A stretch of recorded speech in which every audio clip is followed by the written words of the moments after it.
අපි මේ දැක්කේ ගාල්ල කොග්ගල ප්‍රදේශයේ සිද්ධ වෙච්ච අවාසනාවන්ත දුර්වේ අනතුරයි. ඉතින් මේ දුර්වේ අනතුර හින්දා ඒ වෙලේ ඒ වාහනේ ගමන් කරන සියලු දෙනා මේ යනවා. ඉතින් මේ සිද්ධිය සිදු වෙන්න හේතුව මොකක්ද කියලා ඒ කාලේ සමාජ මාධ්‍ය විසින් විශාල වශයෙන් හොයන්න බෑ. ඒ මේ මැනුවල් වාහන දුර්වේ හරස් මාර්ග වල නවතින කියන කාරණේ ගැන ඒගොල්ලෝ හොයන්න ගා උත්සාහ කරනවා. ඉතින් මෙහෙම කරුණු විශ්ලේෂණය කරලා අන්තිමට ගොඩනගන කාරණයක් තමයි මේ විදිහට එදා මැනුවල් වාහනේ දුර්වේ හරස් මාර්ගයේ නැවතුනේ රියදුරාගේ තියෙන ක්ලච් බැලන්සින් දුර්වලතාවයක් හින්දා කියලා.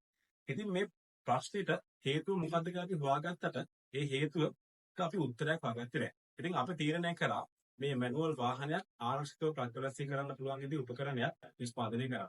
ඉතින් මේක දේශීය නිෂ්පාදනය කරලා අපි අවසන්. මේ පිළිබඳ විස්තර තමයි අපි දැන් ඉදිරියට ඔයගොල්ලන්ට කියන ලෑස්ති. මේ තියෙන්නේ වාහනේ ක්ලච් බැලන්සින් එක කරන්න පුළුවන් උපකරණයේ අන්තර්ගත වෙන පොයින්ටර් පැකේජ් එක. අප දැන් බලමු මේ පොයින්ටර් පැකේජ් එකේ මොන වගේ දේවල්ද අන්තර්ගත වෙන්නේ කියලා. මේ තියෙන අපේ පොයින්ටර් පැකේජ් එක. මේ පොයින්ටර් පැකේජ් එක ඇතුලේ ඔයාලට පේනවා ඇති එල්බෝඩ් දෙකක් අන්තර්ගත වෙනවා. ඒ වගේම තමයි ඔයගේ ලර්නර්ස් එක්සෑම් එකට අවශ්‍ය වෙන පොත් කට්ටේලයකුත් ඔයගේ වාහනේ ක්ලච් බැලන්සින් එක කරගන්න පුළුවන් පොයින්ටර් උපකරණයක් අන්තර්ගත වෙනවා.